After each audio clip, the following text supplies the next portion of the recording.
is NDTV and you are watching NDTV Prime.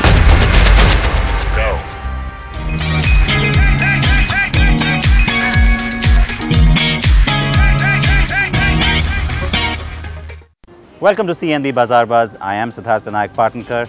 It's an action-packed episode because we've got lots coming your way, and yes, the blue EcoSport is back on the program. Why? Well, price announcement. That was the one big piece of the puzzle that was still missing. We've got those details for you coming up and plenty more. Here's what's on today's program. The Jeep Compass Petrol Automatic Review, finally here. The Ducati Monster 797 and BMW's GS Trophy in Goa.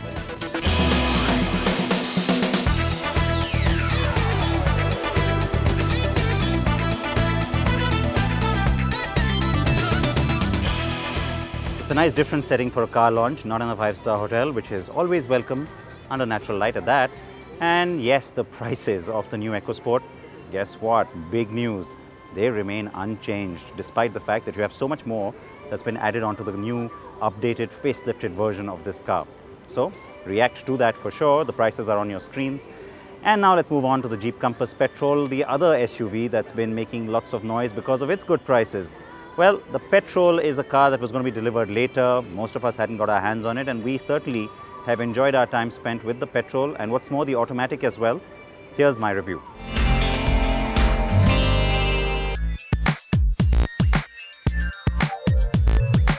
The Jeep Compass launched with much fanfare and has been a runaway hit for Fiat Chrysler Automobiles India. Even exports of the car have already begun from India, since it's only made here for all right-hand drive markets across the world. Over the last few months, there's so much we've said about the Jeep Compass. Everybody knows it's a big success, and that car has a long waiting period as well. This is the one that you've all been wanting to know more details about though. Looks just like the regular Compass. Well, of course it is, but this is the petrol variant and the automatic, something that many of you have been curious about, and so have we. The Compass looks great. Its true SUV proportions and Jeep DNA make it look a lot bigger than it really is. The great stance is well complemented by the two-tone roof on the limited option variant. Though even in single color, it looks really great. The fact that it is fun to drive only enhances its terrific appeal. My test car in red and black looks especially sexy, I have to say, as the black roof also plays well with the chrome accents and plastic cladding all around.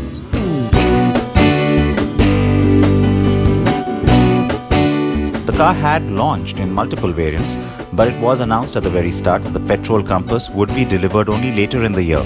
Well, deliveries began last month and I got my hands on one a few days ago. And what's more, I also got the automatic variant, since many of you have been very curious about that too.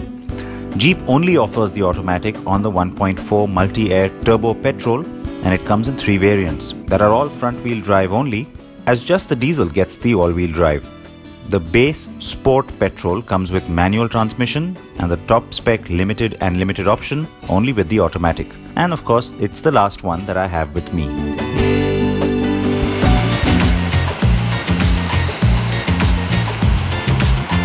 The 1.4 multi-air is a Fiat engine, and it delivers 161 bhp and 250 Nm of peak torque.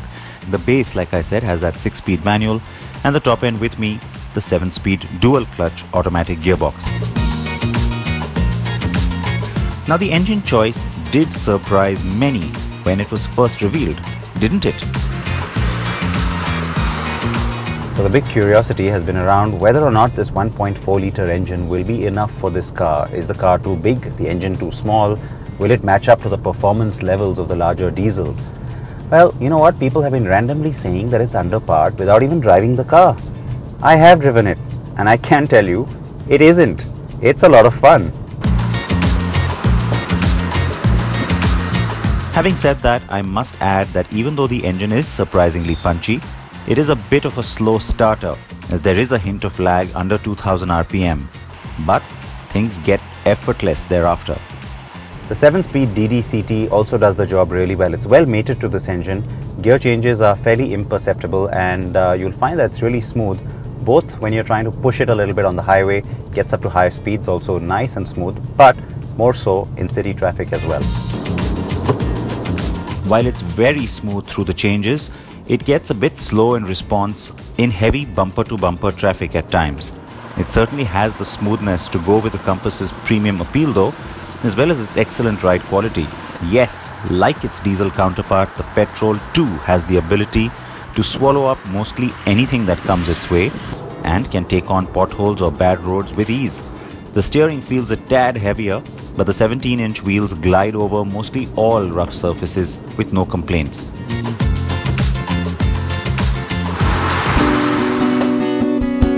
The petrol and diesel look identical, of course, and the same holds true for the interior, except for the auto gear shift.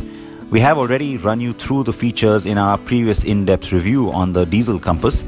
The petrol auto is only available on the higher specs, like I said, and that's a bit odd. I'd have gone with the complete top-end limited option and then maybe a longitude trim instead of just the limited. But even so, the car is still reasonably attractively priced at 19,67,000 rupees for the top end, 18,96,000 for the limited, and with those you get lots of goodies, including the touchscreen with Apple CarPlay and Android Auto, the near white premium looking seats, and the climate control.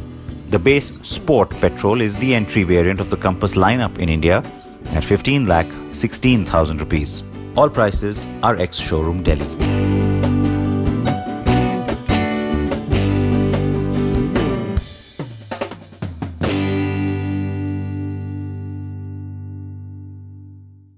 So the Jeep Compass, now in petrol and automatic, continuing to get a lot of viewer interest and certainly buyer interest too. Let's move on now and talk about the most affordable Ducati in the Monster range anyway. And if you leave the Scrambler out, then overall too, it's the 797 Monster. It is the all-new bike that's just recently been launched. It's got lots of new parts and it's also very torquey and fun to ride, as King Shukdatta found out.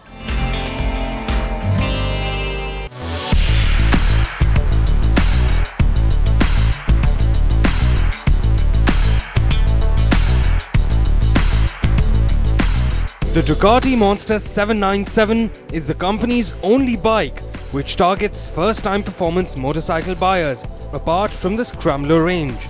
The company claims that it is the perfect bike for somebody to upgrade from a 300cc or a 400cc bike. We got some saddle time with the Monster 797 and here's what we feel about the bike.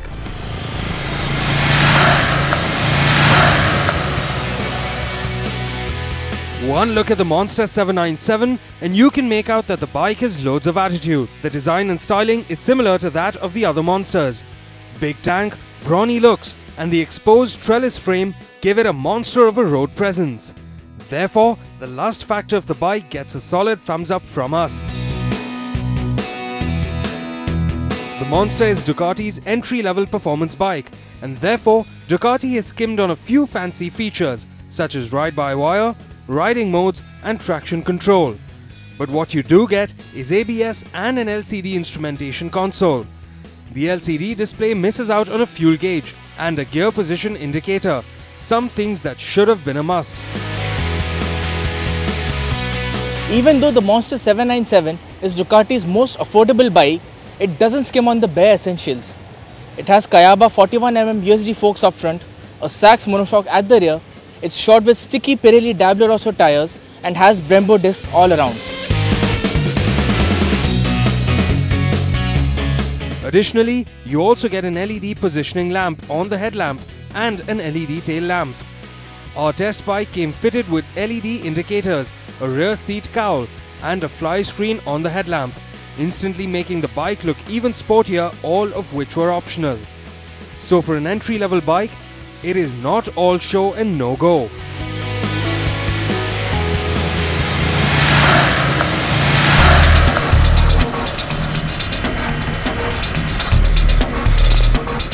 The engine on the Monster 797 is the same as the Ducati Scramblers. It's an 803cc L-twin motor, which is air-cooled but churns out a decent 72 brake horsepower at 8,250 RPM. And makes a peak torque of 67 Nm at 5,750 RPM, the exact same figures as the Scrambler. The gearbox too is the same as the Scrambler, a 6-speed unit. Our riding experience of the Monster 797 revealed that the engine is punchy. The meat of the torque comes in quite early on the rev range. One can cruise at high speeds on low RPMs, and also there's ample power on tap should you twist the throttle. The bike delivers the power in a measured way, not so swiftly that a newbie will be alarmed, and neither so slowly that the bike loses out on the fun quotient. But the bike is vibey though. You scrum through the gears and accelerate hard and feel the vibrations getting to you through the palm grips and the fuel tank. And there's the perennial problem of the engine heat, making things uncomfortable in traffic if you're thinking of doing the daily commute. The suspension is stiffer than we would have liked. You will feel all the ruts, bumps and potholes riding up your spine, especially at city speeds. Although it makes for a slick handling machine, the bike can cut through traffic as easy as any 150cc to 200cc commuter, or even a scooter for that matter. Show it a set of corners and you'll see that the bike is more than happy to take them on. The Pirelli tires prove their worth here. The Monster 797 is priced at 8.05 lakh rupees ex-showroom Delhi, and its chief rivals are the frighteningly powerful Kawasaki Z900 and the cool, sophisticated Triumph Street SSS. The Ducati Monster 797 is a bike which does what it's meant to, beautifully. If you're looking to upgrade from a 300cc or a 600cc bike and want to add a Ducati to your garage, the Monster makes for the perfect buy. You're seeing, of course, once again the two new colors in the EcoSport lineup, Canyon Ridge and Lightning Blue. We'll take a short break here on CNB Bazaar Buzz and be back with answers to your questions and BMW's GS Trophy.